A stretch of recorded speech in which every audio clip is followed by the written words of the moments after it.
So the first story took place a year ago, and Terence and Rupert were involved in no part of this story. I was sitting in my office with my secretary, Nina, about a year and a half ago. There was a knock on the door. She said, well, this is a friend of mine who wants to interview you. But I was very busy with telephone and the correspondence and stuff, so he came and sat, and I answered his questions without thinking. Later on, a month or so passed, a photographer arrived, and I began to realize that I'd done something significant. I'd given an interview for GQ magazine. I called my children who know about such things and asked them what was GQ magazine, and they knew what it was and follow and read it to some extent. They live in Hollywood. I was in Italy when the magazine finally arrived on the stands. And of course I had notified my children, my mother, and everybody. I was very proud that in spite of my style of dress, that I had been the first one in our circle to actually be photographed for GQ. But I was shocked in Firenze to open the first page of the magazine and to see my picture occupying a large part of the first page, the table of contents page, where the heading says, Abraham sells drugs to mathematicians. And there were some other insulting things in the interview that, as far as I could remember, was largely fiction that occurred later on in the magazine. So I didn't mention it to anybody. I came back to California, and I was very pleased that nobody mentioned it. Nobody had noticed. There were one or two phone calls, and I realized that nobody, after all, does read GQ. And if they do look at the pictures, they somehow overlooked mine. So I squeaked by, and I was safe after all, this dangerous pass, being outed by GQ. Suddenly my peace was disturbed once again by 100 phone calls in a single day asking what did I think of the article about me in the San Francisco Examiner or the Chronicle or the San Jose Mercury and so on. After all, the embers in the fire left by GQ had flamed up again. In the pen of a journalist, a woman who writes a computer column for the San Francisco Examiner, had received in her mailbox a copy of this article in GQ in which Timothy Leary is quoted as saying, the Japanese go to Burma for teak and they go to California for novelty and creativity. And everybody knows that California has this resource thanks to psychedelics. And there again, it quoted me as the supplier of a scientific renaissance in the 1960s. And this columnist didn't believe what was asserted by Timothy Leary and others in the GQ article, that the computer revolution and the computer graphic innovations of California had been built upon a psychedelic foundation. So she set out to prove that this story was false. She was about to go to SIGGRAPH, the largest gathering of computer graphic professionals in the world. Annually, somewhere in the United States, 30,000 or so people gather, all of whom are vitally involved in the computer revolution. She had thought she would set this heresy to rest by conducting a sample survey at SIGGRAPH a year ago in Las Vegas. She began her interviews at the airport the minute she stepped off the plane, and by the time she got back to her desk in San Francisco, had talked to 180 important professionals of the computer graphic field, all of whom answered yes to her question, do you take psychedelics, and is this important in your work? So her column in the syndicated in all these newspapers finally said that, and again, unfortunately, or kindly, remembered me. Shortly after this second accident in my story, I was in Hollyhock, the Esalen of the far north, with Rupert and some others of you here. And I had a kind of psychotic break in the night. I couldn't sleep, and I was consumed with paranoid fantasy about this outage and what it would mean in my future career and the police at my door. and so on. And I knew that my fears had kind of blown up unnecessarily, but I needed someone to talk to. The person I knew best there was Rupert, and he was very busy in counsel with various friends, but eventually I took Rupert aside and I confided to him this secret and all my fears, and his response within a day or two was to repeat the story to everybody in Canada.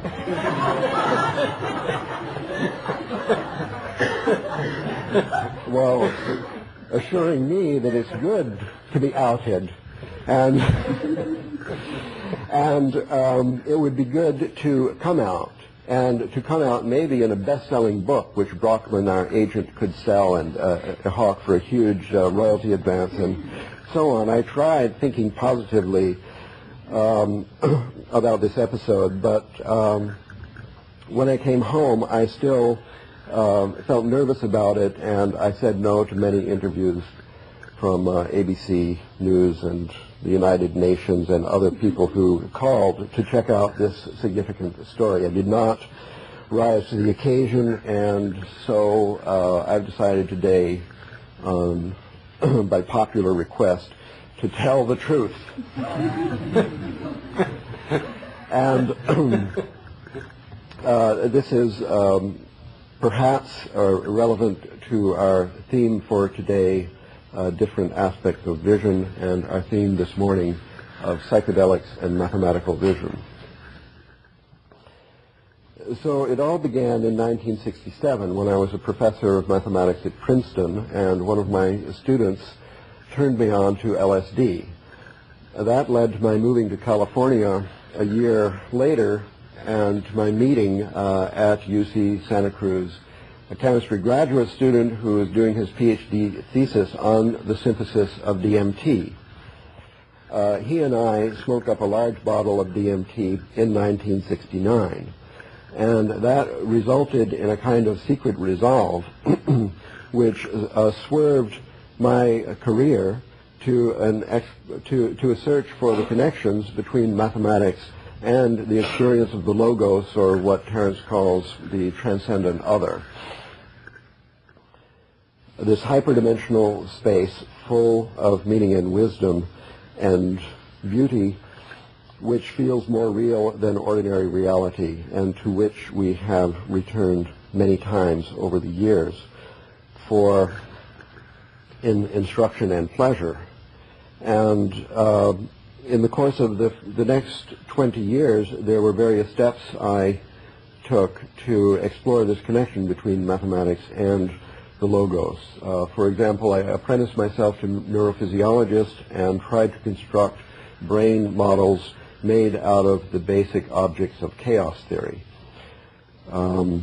This was about the time that chaos theory was discovered by the scientific community, and the chaos revolution began in 1973. I had built a vibrating fluid machine to visualize vibrations in transparent media because I felt on the basis of direct experience that the Hindu metaphor of vibrations was an important one, a valuable one, and therefore that we could learn more about consciousness, communication, resonance, and the emergence of form and pattern in the physical, biological, social, and intellectual worlds through actually watching vibrations in transparent media ordinarily invisible and making them visible. I was inspired by Hans Jeni, an amateur scientist in Switzerland, a follower of Rudolf Steiner, who had built an ingenious gadget for rendering these transparent fluids visible. About this time, we discovered in Santa Cruz computer graphics because the first affordable computer graphic terminals had appeared on the market. I started a project of teaching mathematics with computer graphics and eventually tried to simulate the mathematical models for neurophysiology and for vibrating fluids in computer programs with computer graphic displays. In this way evolved a new class of mathematical models called CDs, cellular dynamata. They are really especially appropriate mathematical object for modeling or trying to understand the brain, the mind, the visionary experience, and so on, as far as close anyway as mathematics could come to simulation of this experience. At the same time, other mathematicians, some of whom may have been recipients of my gifts in the 1960s, began their own experiments with computer graphics in different places and began to make films, which I used to show in annual film clairvoyance of this evening later on, and many years later when I would be sitting in this theater watching a computer graphic film made by Tom Banchoff. You remember that? Mm-hmm. Eventually, we were able to construct machines in Santa Cruz which could simulate these kind of mathematical models that I call CDs at a reasonable speed, first slowly and then faster and faster. And in 1989, I had a fantastic experience at the NASA Goddard Space Flight Center in Maryland, where I was given access to, at that time, the fastest supercomputer, the MPP, the Massively Parallel Processor. And my CD model for the visual cortex had been programmed into this machine by the only person able to program it, and I was invited to come and view the result. And looking at the color screen of this supercomputer was like looking through the window at the future and seeing an excellent memory of a DMT vision, not only proceeding apace on the screen, but also going about 100 times faster than a human experience, and also under the control of knobs which I could turn at the terminal. And so returning to my story now, and I'll quickly bring it to a close, there is, first of all, a 20-year evolution from my DMT year, 1969, to my MPP year, 1989. And following this 20-year evolution and that the recording of that video, we had two things that I'll mention. One is the story with GQ and SIGGRAPH in the Examiner that I've told you, which essentially poses the question, then, has a psychedelic had an influence in the evolution of science, mathematics, the computer revolution, computer graphics, and so on. And the other event, in 1990, we got to see, after, I think, the publication of a paper on this in the International Journal of Bifurcation and Chaos, we saw an interesting article in the monthly notices of the American Mathematical Society, the largest union of research mathematicians in the world, which amazingly redefined mathematics, dropping number and geometrical spaces as relics of history, and adopting a new definition of mathematics as the study of space-time pattern. So this is not written by me. This is just in the pages of Science and the monthly notices of the American Mathematical Society. So we have to admit that mathematics has been reborn, and this rebirth is some kind of outcome, apparently, of the computer revolution and the psychedelic revolution, which took place concurrently, concomitantly, cooperatively in the 1960s. And I might mention a current event on this horizon, redefining this material as an art medium. I'm going to be able to give a concert of this material played in real time with a genuine supercomputer in October in the Cathedral of St. John the Divine, the largest Gothic cathedral in the world. Well then, let's come to our subject. And I don't know if you gentlemen need to move up a little bit so that we can trialogue. Now I have to do, since I took so much time on a personal odyssey, I have to induce trialogue in 1 minute. And so this shortcut, what I want to do is just pose one or two questions and read one or two excerpts from some favorite books here. So we have to accept now, I think, mathematics either in the new definition or the old one.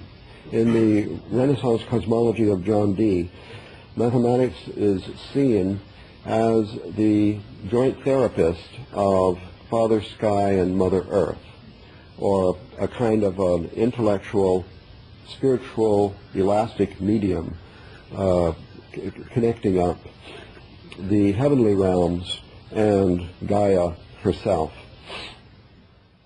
That puts mathematics then on the same level as the Logos, the Holy Spirit. So let's just consider that for the sake of discussion.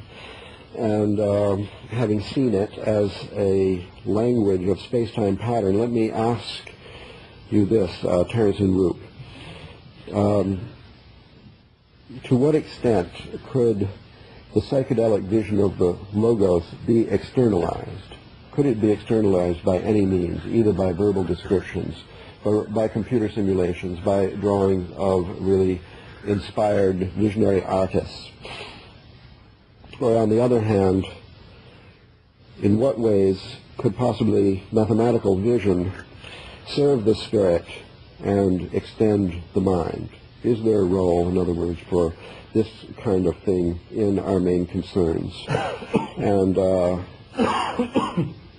to give you a fast forward into the answer, let me just read a couple of things here from Fruit of the Gods.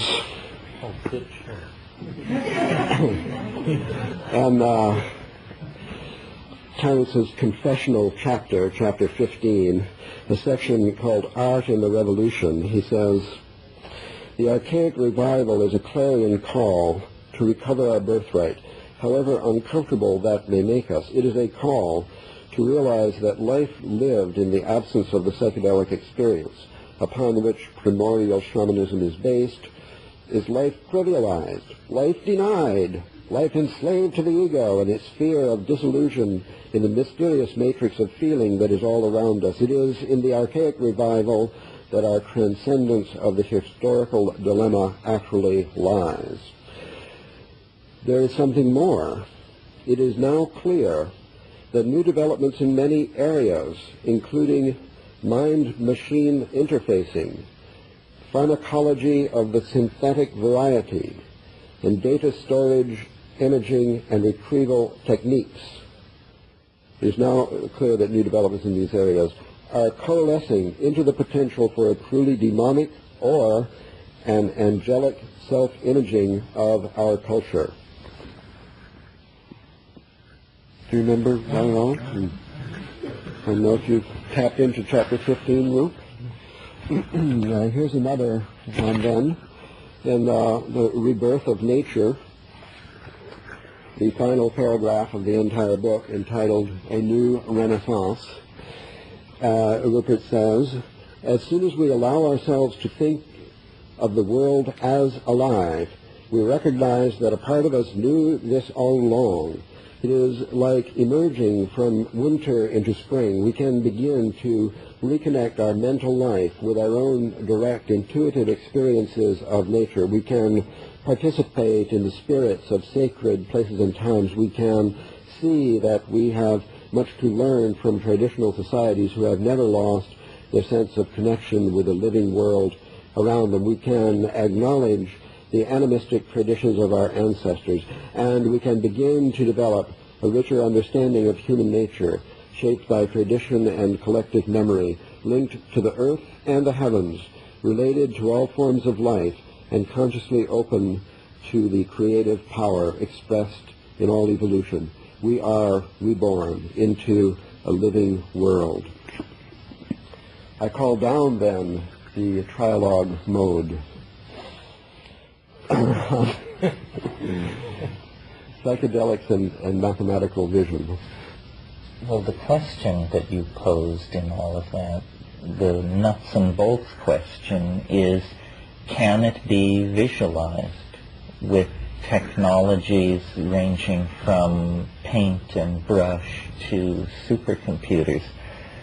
I think it can. I think it is not in principle mysterious, that it's a domain to be explored, it may be fleeting, like the situation that follows upon the splitting of the atom or something like that. It may be remote, but it is in principle describable.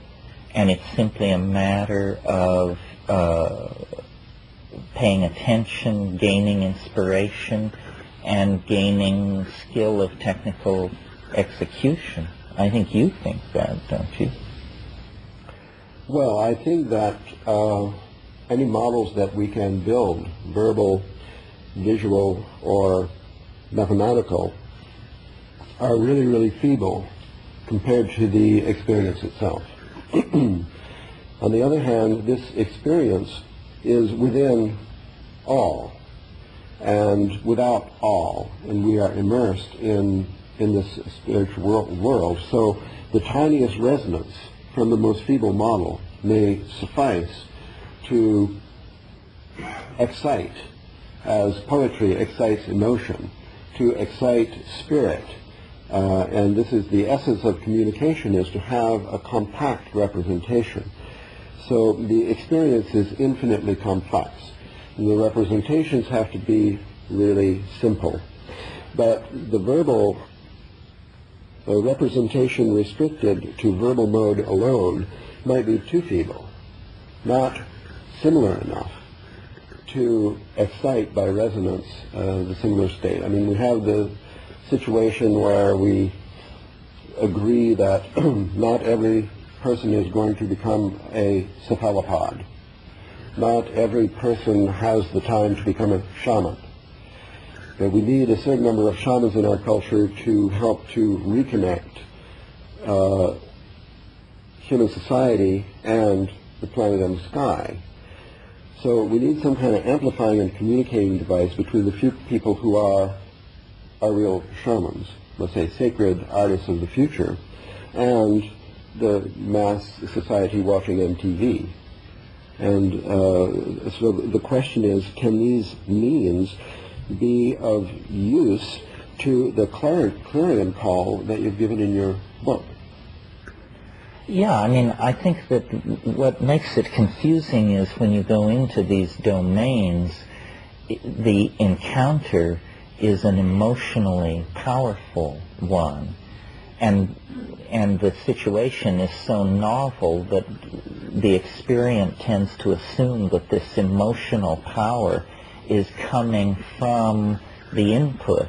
It's not. It's coming from the encounter with the input. I mean, it's like posing the question, can you make a stirring record of the Grand Canyon? Yes, you can, with helicopter-mounted cameras and this sort of thing. But the emotion you have watching that, you bring to it. So the psychedelic dimension is objective, but it's also so awesome and so different from what we know that it encourages and promotes and triggers awe in us.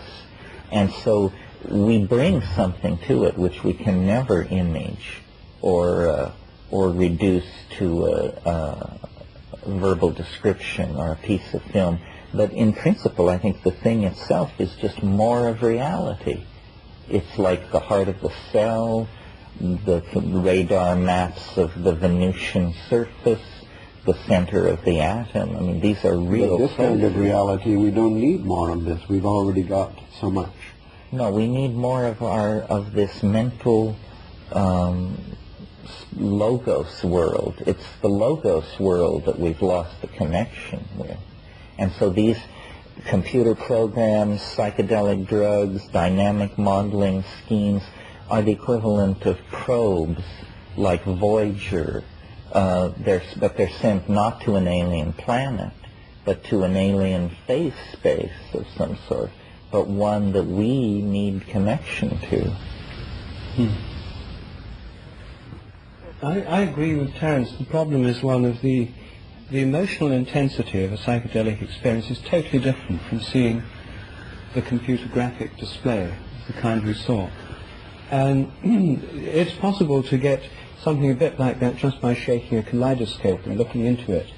And in these expensive novelty shops that dot California, one can find fancy kaleidoscopes beautifully made, and people buy them, I suppose, and you look through them, and within a few seconds you're just bored. Nobody ever really looks at them for very long. You can see a dazzling series of displays of pattern and colour, but somehow they have no meaning and don't engage one. And I think the difference between the representation of the state and being in the state itself is this sense of meaning, engagement and intensity. And that, I think, is the problem, because I don't think it's just the graphic representation. I think it's that meaning and intensity that we can find in many areas. I, for one, being a botanist, am very drawn to flowers. I love looking at flowers, and sometimes you can look at a whole garden full of flowers, like here in Esselen, and it's quite meaningless. At other times, you can look at a single flower for a long time. You can go into it. It's like a mandala. You enter into this realm, and it takes on incredible meaning, beauty, and significance. And the realm of flowers is one that's explored these mandala-type, almost psychedelic spaces, if you like. And one can sometimes enter into it, and sometimes one doesn't. The same with butterflies and many other natural creations. So it seems to me the problem is how to enter into that engagement, intensity, and sense of meaning, rather than representation of the pattern itself, because there's plenty of patterns around in the natural world. No, but these are space-time patterns. And whereas we can say the words space-time pattern, we nevertheless have no language for individual space-time patterns. Within space-time pattern, as experienced by us, as perceived by us, there is a kind of a resonance between different patterns that we see. Let us say the bobbing kelp forests in the ocean out here. That somehow makes different elements of that space-time pattern make a resonance with different space-time patterns of neurotransmitters in the visual cortex or something. So some aspects are perceived and other aspects are not. They remain invisible to us. And yet we don't have any language for what we perceive. So we can't, as Rupert suggested, have data storage and retrieval on this level. We don't have language for that. You've been, say, speaking of the flowers in the garden or the images in the kaleidoscope. These are static patterns. We have an extensive verbal language for that. So what I'm suggesting is an expansion of our visual linguistic capability in the direction of a universal language for space-time patterns, such that we could then speak of our experience. We could remember space-time pattern experiences, call them by name.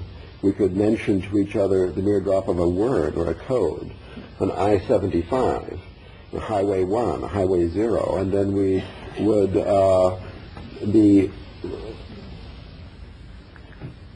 transmitting a huge image of a space-time pattern along with whatever emotion you remember from the time when you experienced that, awakening this in the mind of the listener, and therefore able to converse, intellectualize, understand, and reconnect with the space-time pattern of and feeling of the spiritual world. I mean, let's face it, we have had the most extensive experience of this world through visual metaphors of, well, movies.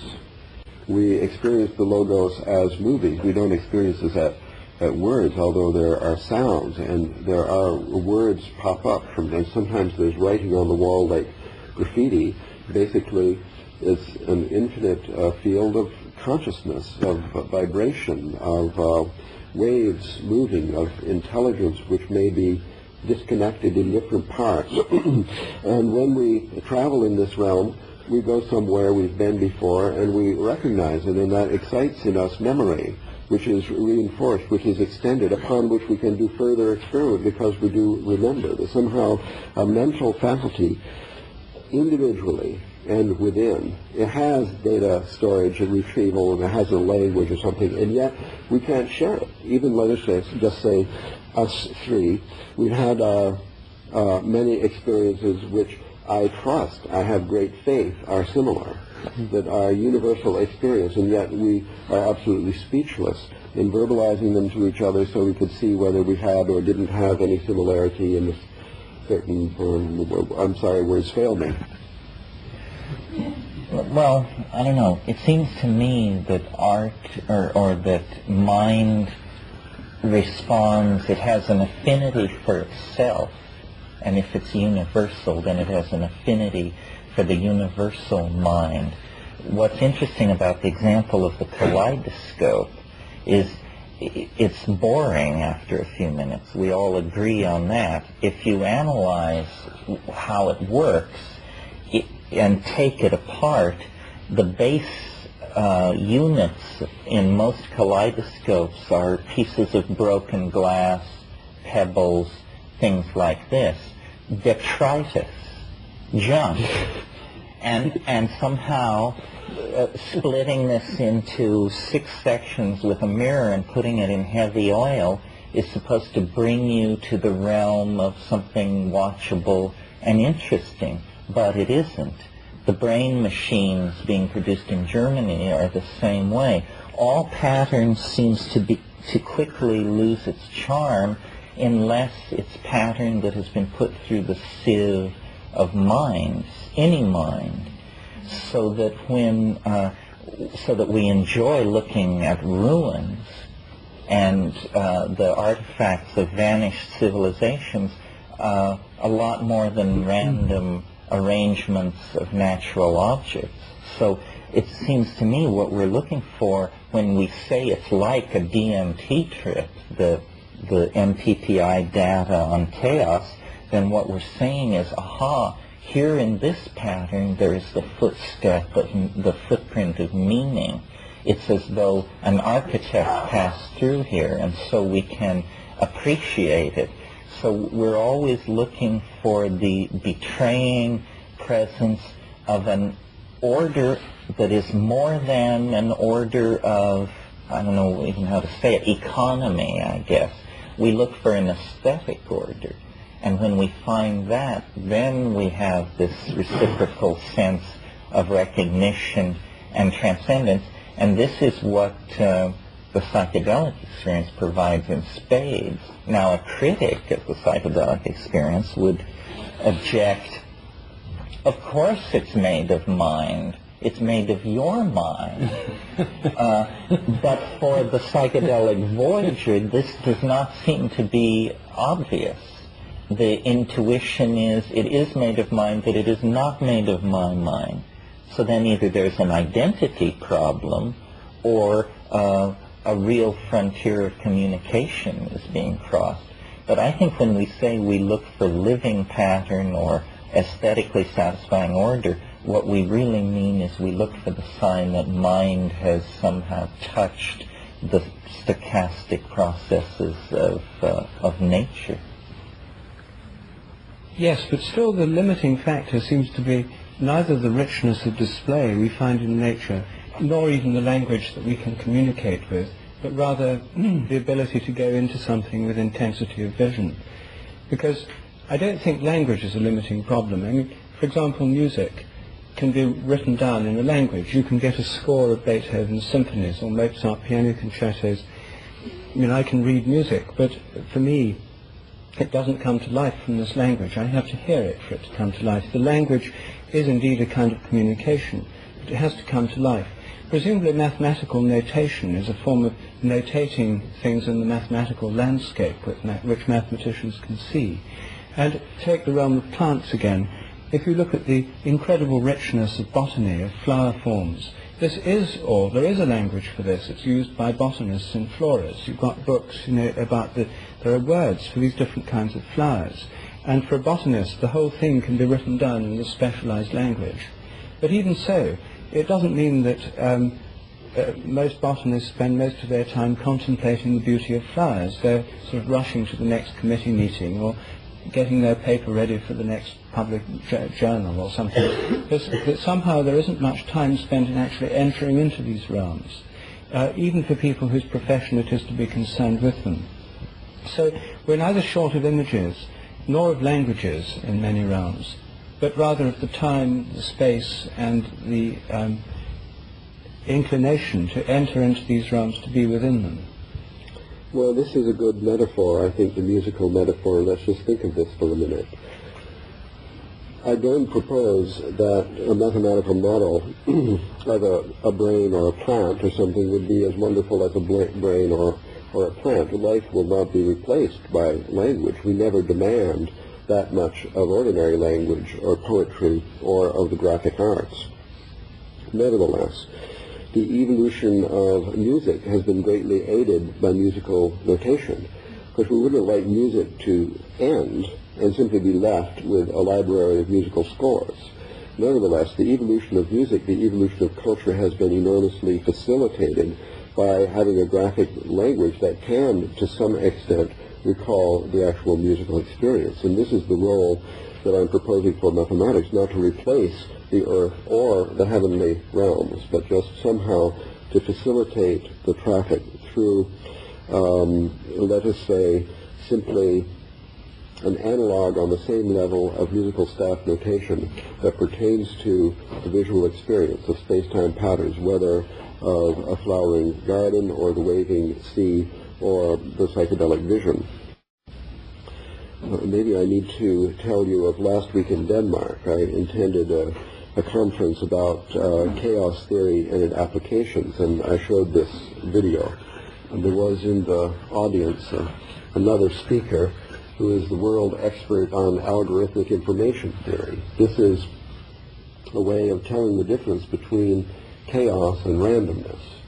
And as Terence was saying, there is in verbal representation a kind of economy, that there's a simple formula that calls forth a complex experience. And this economy is the reason that language is interesting.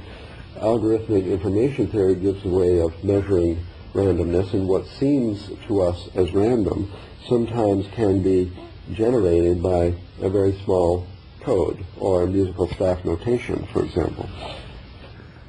And when data from a scientific experiment looks random, one can try to test it as to whether there is or isn't a compact economical model for it.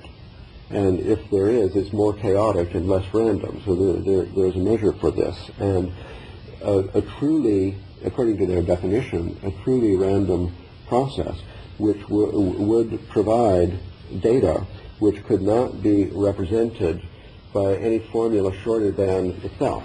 Mm-hmm. But it turns out that the weirdest, most random-looking data from the natural world, for example, earthquakes, sunspots, and so on, always seems to have a very compact mathematical model. Therefore, it's not truly random, it only looks random, and this is what is called deep data. So what I'm suggesting is an increase in our encyclopedia of models, extending language, so that we can name, store, retrieve, and recreate not the experience itself, but the data of it, as it were, for the sake of communication with something which is very small, so that many of these models can be put in the closet. And this is exactly what musical staff notation did for music. It pertains not only to the spiritual experience, but also to fundamental questions on the future of human societies, environmental problems. Can we understand the space-time nature of the planet well enough, since it's so complex, to even be sensitive to it and cooperate with it? I mean, if we can't even understand what we're seeing when we look at the planet, then there's not much we can do to cooperate. Biogeography, for example, is a botanical field that could be revolutionized by a staff notation for space-time pattern, which it doesn't have. But surely what we're looking for is meaning that seems to us somehow full of significance. I mean, in terms of information, even patterns, we've got libraries full. You go into any bookshop and you're just overwhelmed by the quantity of stuff there. And the idea of just having more, even more models on the shelf, even more, somehow doesn't seem very exciting to me. I mean, what would be exciting would be to see some deep meaning in all of this. And maybe mathematics is one way to find the deep meaning in things. But if so, I'm not quite sure how. Well, the taxonomy of plants is not full of meaning, and nevertheless vocabulary has evolved, so the exfoliate and all these words are put on a page, and then another botanist can read this and actually tell, well, yes, this is the plant, therefore it's safe to eat it and have an experience.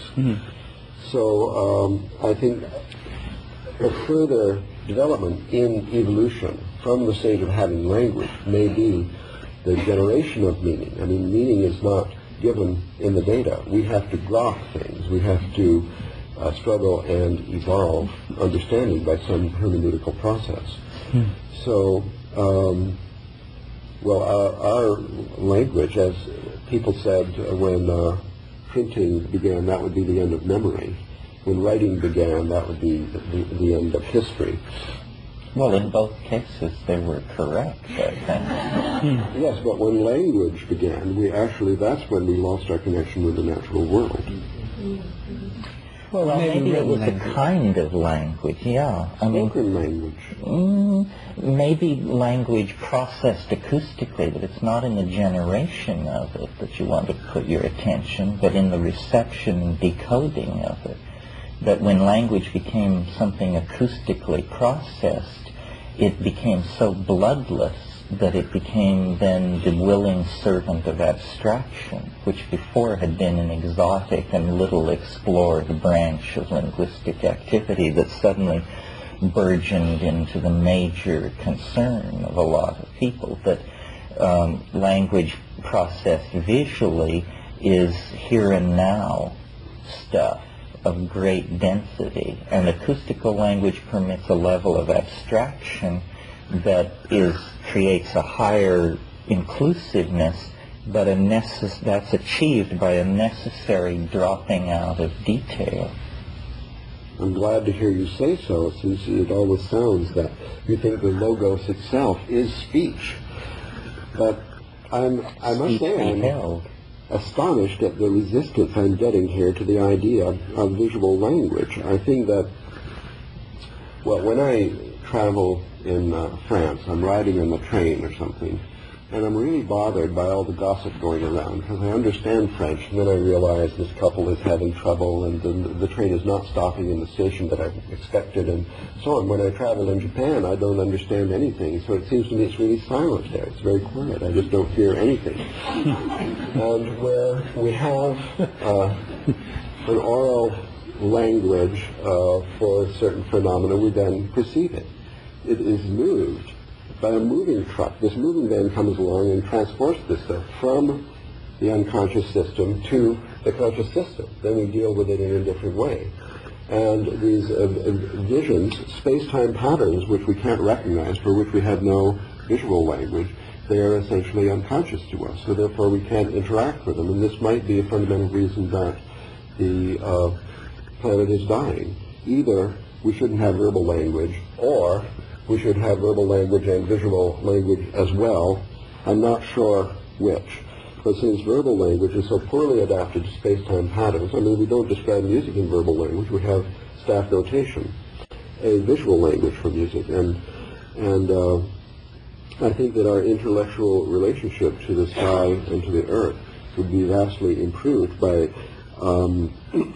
developing a larger closet of models for visual processes.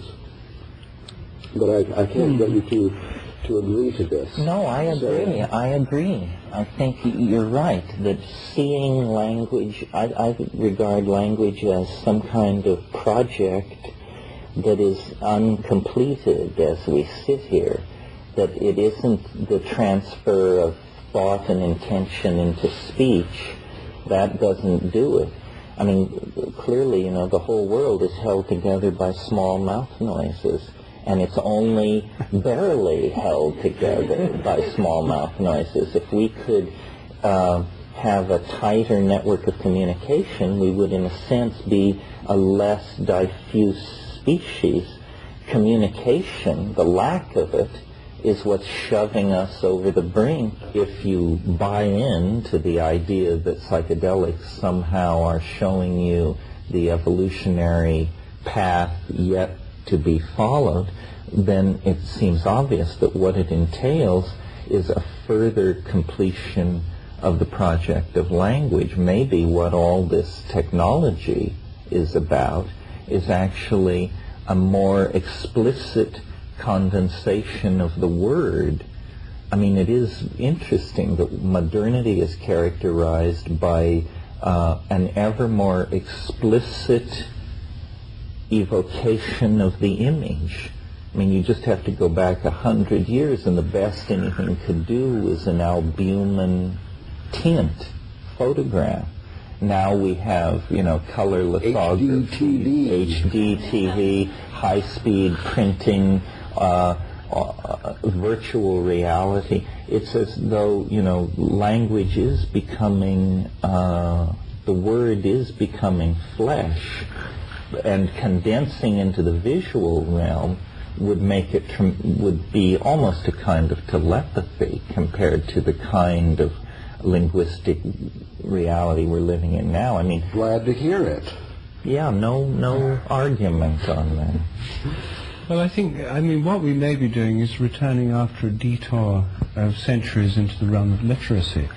You see, I think it's interesting that in most of human history, and still today, for more than half the people alive on this planet, the literacy is not the big thing about language. It's spoken language. Most cultures are originally oral cultures. Still, the majority of people can't read and write. If you can't read and write, it means that the visual cortex in the left hemisphere of your brain has not been hijacked by the speech centers. As soon as you learn to read and write, the visual part of the left-hand side of the brain gets taken over by the speech centers, which are to do with sound and the processing of sound, and becomes adapted to reading and writing letters, language. And this knocks out one half, or a large part of half of one's brain's visual processing capacity. It gets into the habit of dealing with linear print. Now you're afraid I'm going to knock out the other half.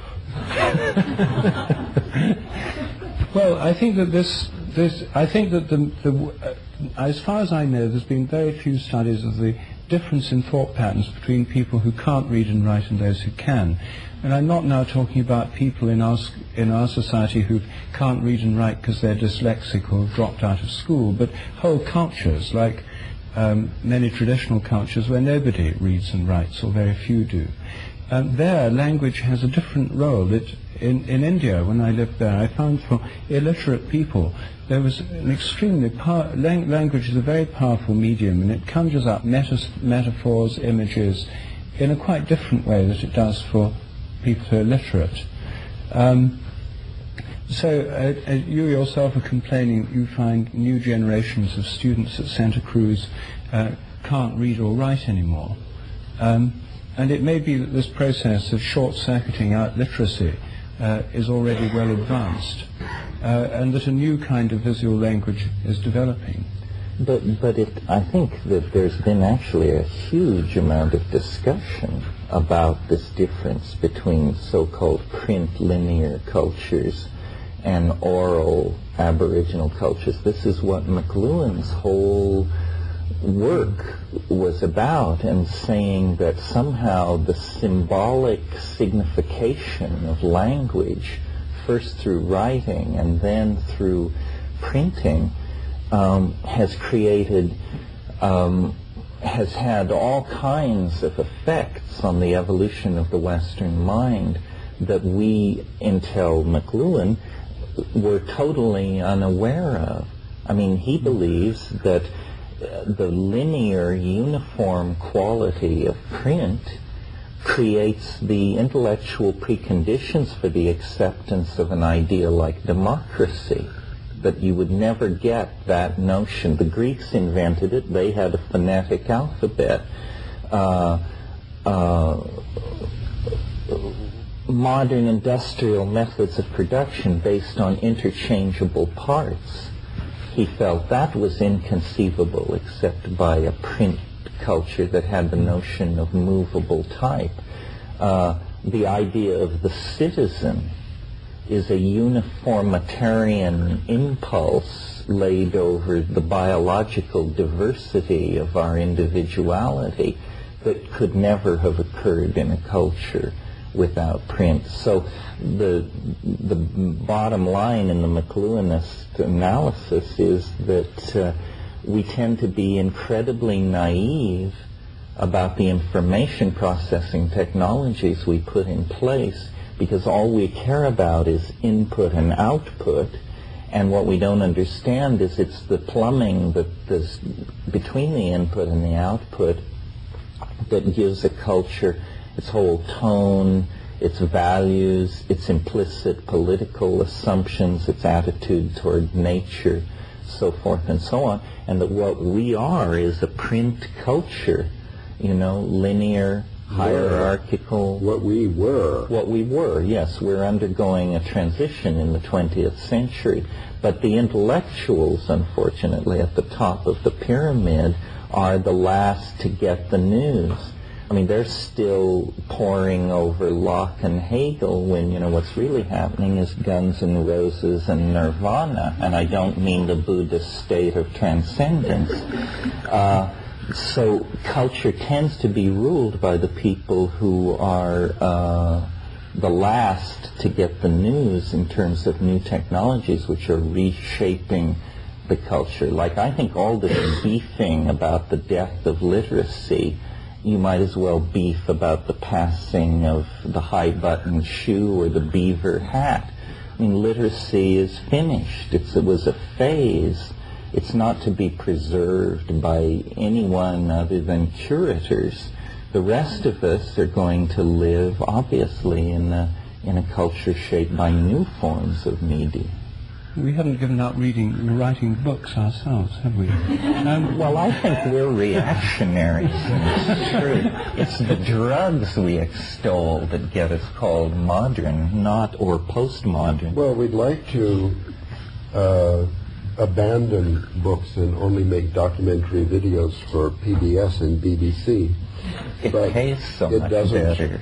Work. It doesn't pay. It can't support the process.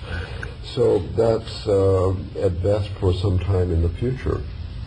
Meanwhile, the reason that I complain that my students are illiterate is that history is unavailable to them. There's no way to tap into it. All these fantastic books on the Middle Ages, the prehistoric, the archaeology, and so on, this stuff is never going to be translated into documentary videos.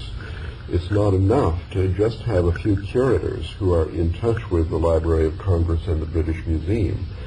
I think that we need a large number of people who read as a hobby or something. Meanwhile... But don't you think, Ralph, that that's actually a kind of amnesia? It's not that they're illiterate. Illiterate is when you don't know the difference between Melville and Hawthorne. Amnesia is when you don't know whether the 30 Years' War came before or after the War of the Roses. Well, if you're literate and you forgot, you could look it up in the Encyclopedia Britannica. You could dial it up in a hypercard. I mean, there's going to be a CD-ROM for it. In fact, I think you're the manufacturer. True. Yes. So these historical media, let us say, they don't lose their importance just because new media are developed. Now, there's a further problem, which you touch on extensively in your book, which relates television as a drug. And I think this is interesting that we had botanical drugs, then we have chemical drugs, now we have electronic drugs. What's coming next? So the fact is that my students have watched television 7 hours a day, 6.5 according to your book, since birth.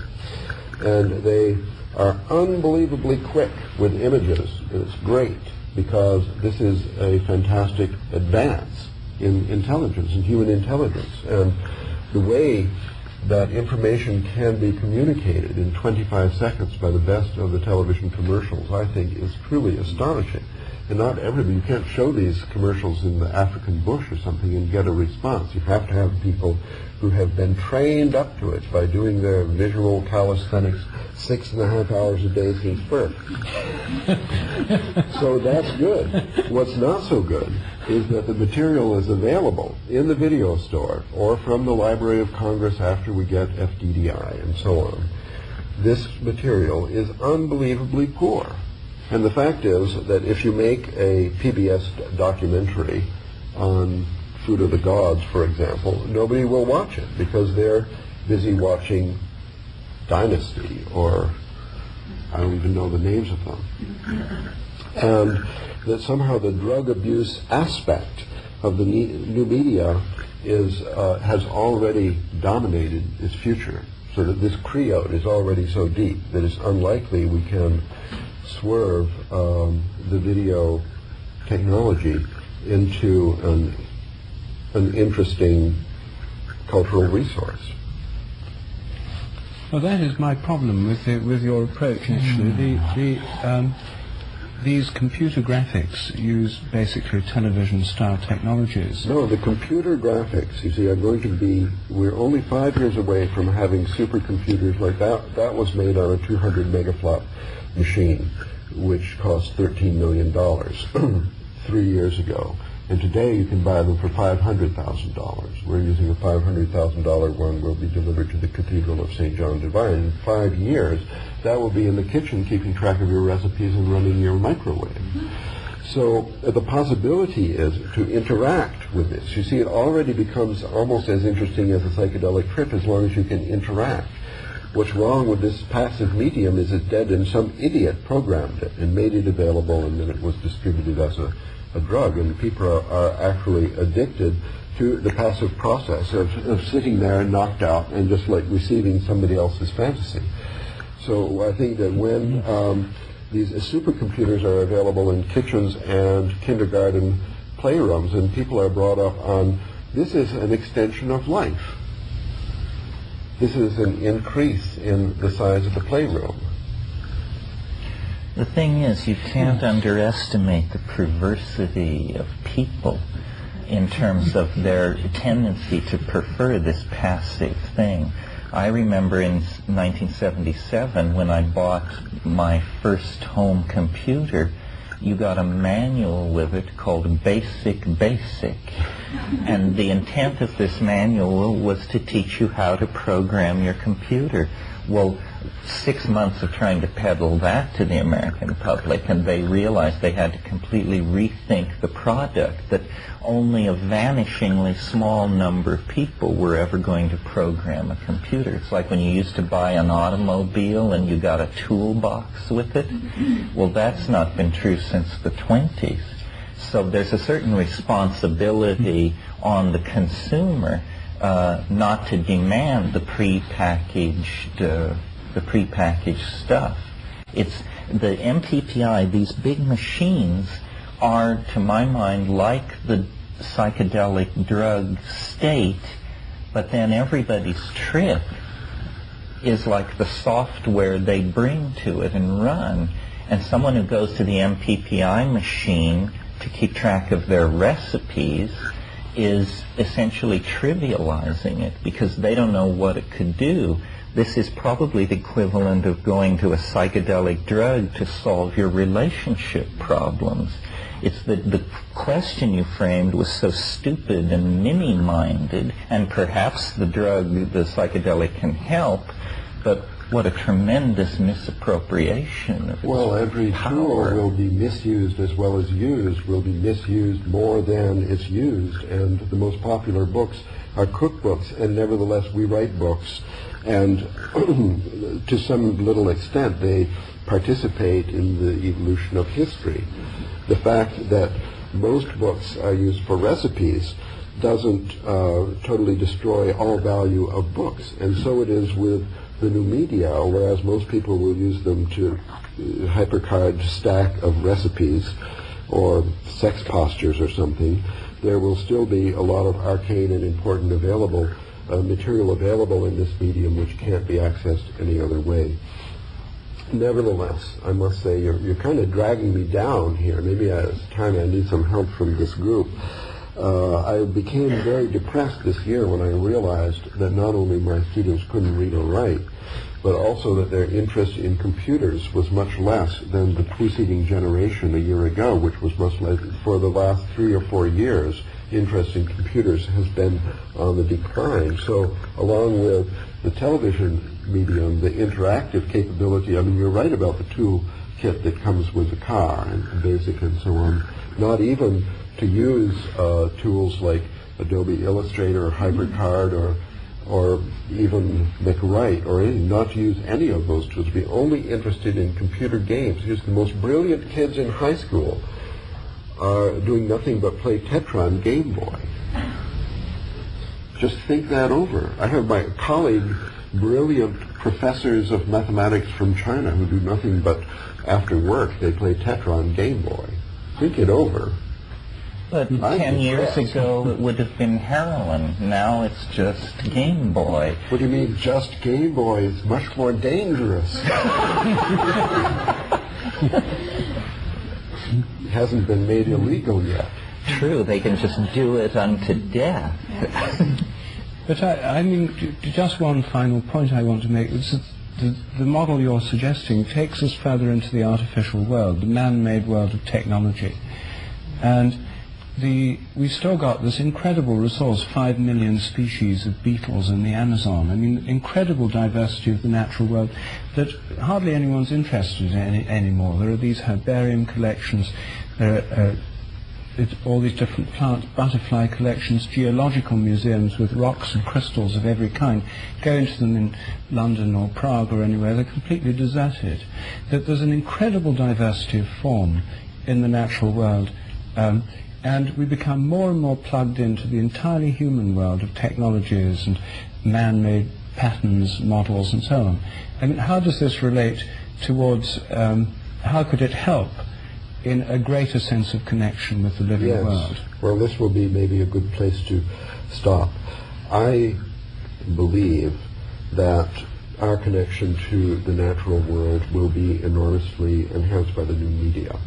And this is in spite of the fact that most people will relate to it as a new form of drug. I don't feel personally responsible for the habits of the human species. I think that planetaria, for example, which are artificial models of the sky, which are brighter and simpler and easier to understand, especially along with special programs that show only certain motions at one time, that the planetaria have an enormous potential to turn people on to the real sky, which after all is the ultimate source of our mind, our intellect, our mathematics and language, and so on. So although the construction of planetaria in big cities around the world is an expansion of the synthetic world at the expense of the natural, the whole idea of it is to try to turn a switch in some few people that makes them aware of what was there all the time. And I think a HyperCard stack with high-speed, high-quality color pictures and sound, giving all the beetles in the Amazon jungle would enormously help me personally to understand what I'm seeing when I go there. So, nevertheless, nobody goes to planetaria. Nobody accesses these. A few school children will go once and nobody will really be affected by them. So somehow the habits of society are such that we can't make good use, what could be critical good use of technology. And in the meanwhile, there are these elements that amplify infinitely the bad uses for some kind of piracy, I guess. But I'd like to defend Ralph to you, Roop. I don't think that it's really a journey deeper into artificiality. I mean, science has been dependent on instrumentality for a long, long time. The natural world that Ralph's program would reveal is the natural world of syntax. in other words, language would become a much more accessible object for study if it were visually explicit, and I expect that this is happening. So it seems to me it's just a new frontier in natural history. It's this most complex and least understood of all behaviors, which is language.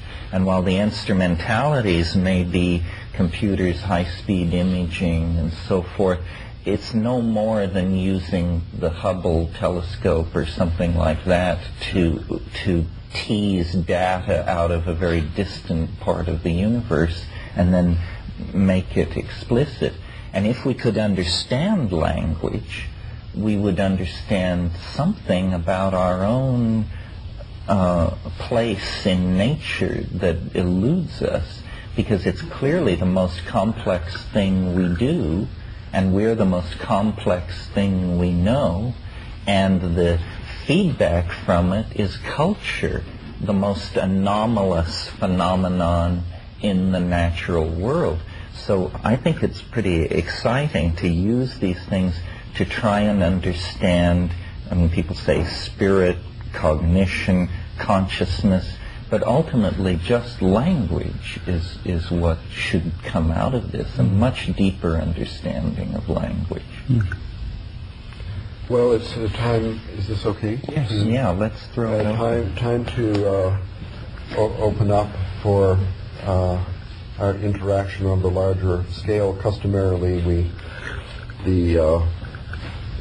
whoever does the induction also summarizes or concludes. I don't feel I have the wherewithal to really conclude this. I would like to just end our trialogue with a kind of emotional reaction to the synthesis of all this, what I see as negative feedback to not only my idea this morning, but also my life work.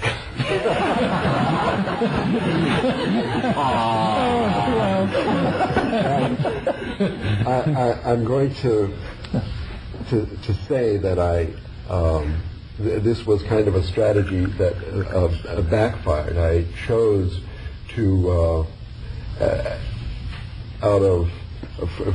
from an initial statement where I put mathematics on a fairly high pedestal there as the marriage counselor of Father Sky and Mother Earth.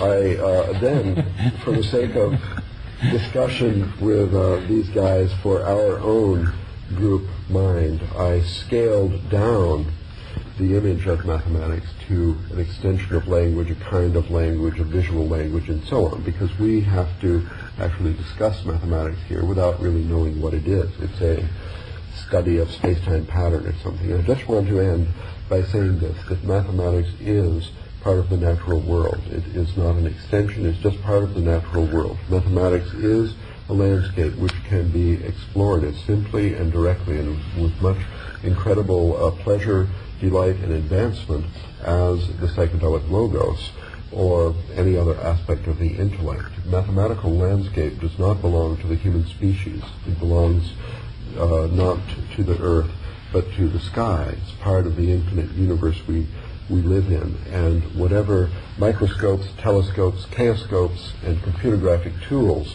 we can devise to enhance our vision of the mathematical universe is definitely advantageous. How this will fit into society, however, we admit that we are in a problem. We are in a cultural problem. We are in an evolutionary challenge from which the human species may not survive. Part of our difficulty is the rejection, I mean, this is perhaps a small part, but mathematics is essential in the marriage of Father Sky and Mother Earth, and our culture has totally rejected mathematics. So it's possible that that's part of the problem. And that's what I've given my life work to, as it were. So the answer to the question on the psychedelic and the mathematical vision, is that there is a relationship and it's kind of abstract because we're stymied, I guess, to summarize our discussion, by bad habits of the human species at the present time. So I'll leave it there.